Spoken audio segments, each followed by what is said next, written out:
உங்கள் பெரிய ரசிகர் சார் நான் உங்கள் படம் வந்தேன்னா என்னுடைய ஃப்ரெண்ட்ஸு குரூப்புடைய வாட்ஸ்அப் குரூப் என்ன தெரியுமா?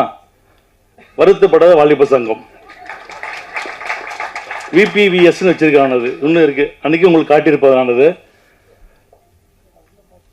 சார் நீங்கள் வந்து என்னை ஹீரோ வாங்கணும்னு ஆசைப்பட்டீங்க. ஆனால் எங்கள் மாமா என்னை ப்ரொடியூசர் ஆகிட்டார். நான் ப்ரொடியூசர் ஆகி 25 இயர்ஸ் கம்ப்ளீட்.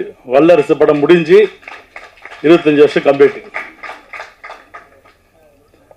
அதே போல் நம்முடைய நண்பர் முருகதாஸ் பற்றி நான் சொல்லி ஆகணும். 2001 அவர் வந்து கதை சொல்ல எங்கள் வீட்டுக்கு வர்றாரு. அப்போ நான் கேப்டன் 2 பேரும் கதை கேட்குறோம். கேப்டன் உடனே அப்படியே பேசினே இருக்கோம். அப்போ வந்து என்கிட்ட சொல்கிறார் அவர், சார் எனக்கு அடுத்த மாதம் இன்னொரு 6 மாதத்தில் எனக்கு கல்யாணம் நடக்குது. இந்த படம் முடிஞ்ச உடனே தலைவரை வந்து நீங்கள் என் கல்யாணத்துக்கு கூட்டின்னு வரணும்.